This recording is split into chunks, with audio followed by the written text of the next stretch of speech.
Fala aí, pessoal, sou Jorge Nicola, bem-vindos a mais um vídeo do canal. Sem perder tempo, pedir para deixar like, se inscrever no canal e ativar as notificações. O Silmar Lima, boa noite, Nicola. Quais as novidades do meu tricolor paulista? Nada muito novo nessa quarta-feira.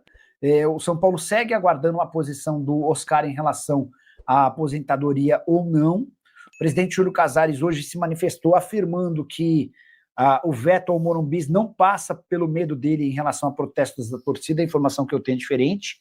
Segundo o Casares, o gramado não apresenta condições ideais para o jogo contra o Internacional. Matias Rojas no São Paulo é verídico? Ô Ivo, o Matias Rojas está ficando livre no mercado, mas, cara, tem contra si um problema importantíssimo. O São Paulo não quer, em hipótese alguma, contratar jogador veterano, jogador velho. E o Matias Rojas tem 30 anos de idade. Apesar de estar livre no mercado, está deixando o Portland Timbers, não me parece ser o jogador que o São Paulo busca. Tá? O São Paulo vai dar prioridade total para jogadores jovens, com bastante saúde, que aguentem muitos minutos. Não é o caso do Matias Rojas. Você pega os jogos dele, por exemplo, temporada de 22, 35 jogos. Temporada de 23, 38 jogos. Temporada de 24, 10, 20, 30 jogos. Temporada de 25 fez 16 jogos. O São Paulo precisa, em primeiro lugar, de jogadores com muita capacidade física, tá bom? Nicola, boa noite. Entendo que o São Paulo fecha o ano bem, considerando tantas lesões, e ainda com uma pequena redução da dívida. Você concorda ou acha que dava para conquistar mais coisas? Erivan, eu acho meio que inaceitável um time como o São Paulo ter tantas lesões pelo terceiro ou quarto ano consecutivo. Se fosse algo inédito, tivesse acontecendo pela primeira vez, beleza, você teve uma temporada atípica e tal. Mas, cara, pega aí, aconteceu em 23, aconteceu em 24, aconteceu em 25, o São Paulo sempre está entre os times com mais lesões. Já trocaram médico, já trocaram fisioterapeuta, já melhoraram os equipamentos do CT, e a coisa não evolui, a coisa não melhora. A impressão que eu tenho é de que esse excesso de lesões está muito associado ao perfil de atletas que o São Paulo está contratando. O São Paulo insiste muito em veteranos, que são, na teoria, mais baratos. Você contrata esses caras sem pagar direitos econômicos. Você não analisa o histórico de lesões do cara antes de contratá-lo. Por exemplo, o Ferreira. O Ferreira nem é um veterano, mas o Ferreira sempre se machucou a vida inteira. É o tipo do cara que o São Paulo tem que evitar ao máximo. O São Paulo tem 8, 9 jogadores com mais de 30 anos de idade. Não dá para ter tanto veterano assim. E o São Paulo fez apostas muito altas em caras que não conseguem jogar.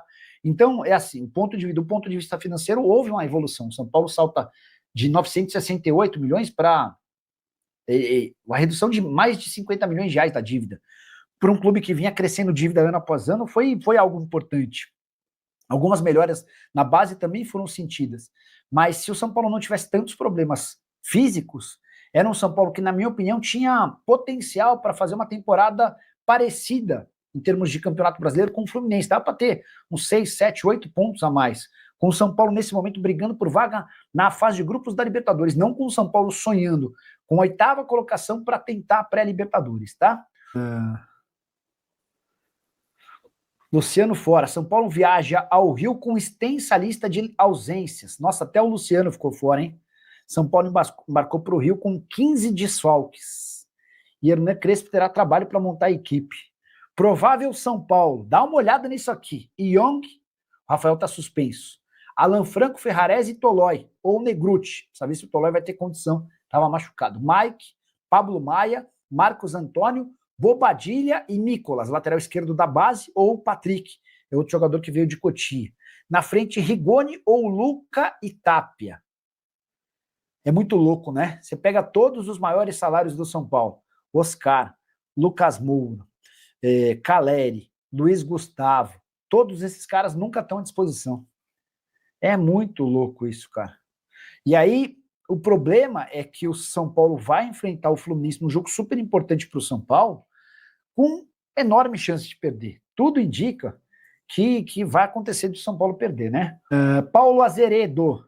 Nicola, o São Paulo pode fazer uma parceria para trazer esses jogadores jovens promissores para 26, algo parecido com a operação do Galopo?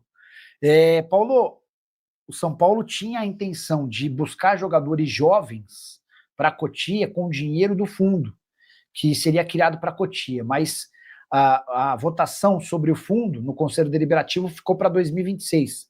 Existe a percepção de que se for para votar agora, esse fundo vai ser reprovado pelo Conselho Deliberativo. E aí você perderia a chance de captar quase 350 milhões de reais. William Fernando Nepomuceno. Boa noite, Nicola. Na mídia falam que o Crespo pode pedir para sair. Procede essa informação? O Crespo tem dado sinais de descontentamento com as coisas no São Paulo, né? Reclamação sobre reforços, reclamação sobre lesões. Só que nas reuniões internas, o comportamento dele é bem diferente. A única coisa que ele pediu é que o São Paulo permita que ele participe das indicações e contratações de atletas, e o São Paulo concordou. Paulo Azeredo. Nicola, se o Scarpa não ficar no Galo, pode pintar no São Paulo? É jogador que não tem histórico de lesão, seria o 10 que falta. Paulão, de fato não tem histórico de lesão, embora já esteja na casa dos 30 anos e custa mais de R$1 milhão por mês. O Galo gastou uma grana com ele, vai precisar certamente de uma recompensa financeira. É o tipo de jogador que me parece não caber no orçamento do São Paulo para o próximo ano, tá? E o São Paulo desistiu de enfrentar o Internacional no Morumbi.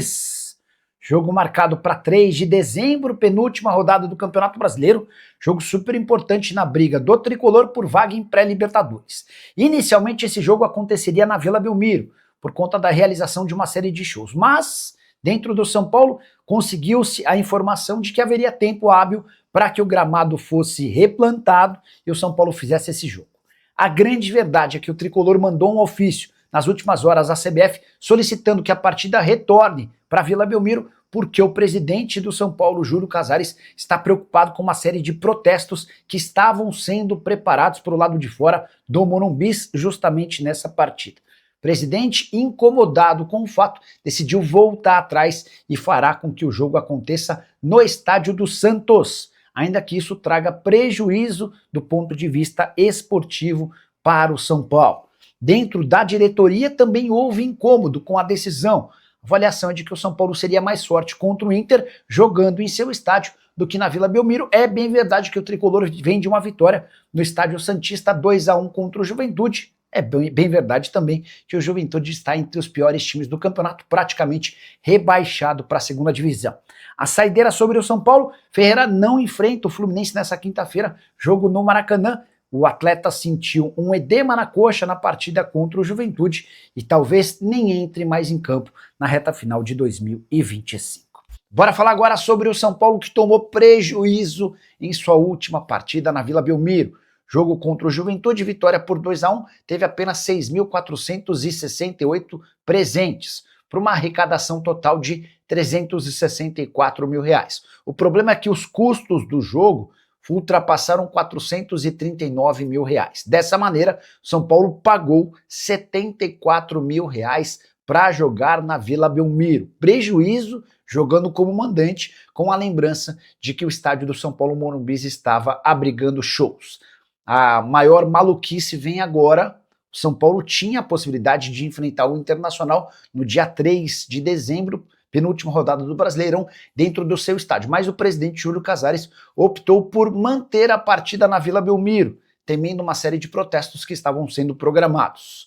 Outra chance de prejuízo jogando dentro de casa. Já há, inclusive, movimento de torcedores do São Paulo nas redes sociais para que ninguém vá à Vila Belmiro como uma forma de protesto contra o tricolor.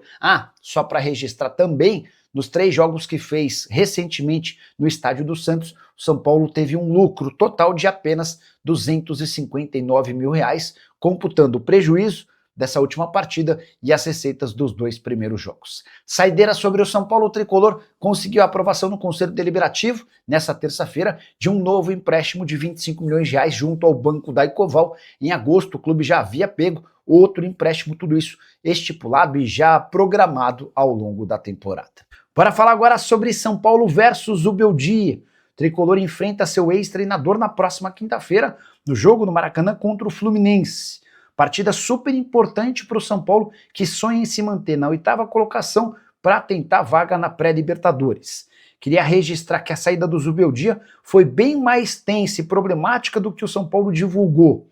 O Zubeldia acabou caindo em 16 de junho Na oportunidade, o São Paulo chegou a falar num acordo amigável, assegurando que o argentino havia colocado o cargo à disposição, que o São Paulo aceitou o pedido de demissão do Zubeldia e que tudo corria às mil maravilhas. Não foi o caso, houve um problema financeiro importante. São Paulo tinha 3 milhões de reais a pagar para o Zubeldia e para os seus auxiliares como multa pela saída do treinador. Essa multa equivalia a 3 meses de salário. No primeiro momento, o São Paulo tentou pagar um valor menor, o que não foi aceito. A partir daí, começaram as negociações para um parcelamento. O Tricolor tentando fazer o máximo de parcelas possível e o Zubeldia e seus auxiliares sugerindo um pagamento em menos parcelas. No fim das contas, dá para imaginar que a coisa se acertou, até porque nesse exato momento não existe qualquer processo do Zubeldia contra o São Paulo. Antes de gravar esse vídeo, procurei o pessoal do departamento jurídico do Tricolor, que assegurou que o treinador argentino não precisou recorrer à justiça contra o São Paulo. Por falar em justiça, contar que o Tricolor cobra nos tribunais 6 milhões e 200 mil reais da Blue Saúde, operadora de planos de saúde que estampou sua marca até a metade desse ano. O contrato havia sido iniciado em junho de 2024 e recentemente a Blue Saúde saiu da camisa do São Paulo por inadimplência. De acordo com o Tricolor, o contrato que só acabaria em dezembro precisou ser interrompido porque desde maio desse ano a Blue Saúde deixou de fazer seus pagamentos. Fala pessoal, estamos aí com atualizações importantes do São Paulo. Se inscreva e ative o sininho para receber mais atualizações do Tricolor. Deixe seu like que é muito importante para o crescimento do canal. Utilize o espaço aqui embaixo para registrar sua opinião. Ficamos por aqui com mais esse giro de notícias. Um abraço e até o próximo vídeo.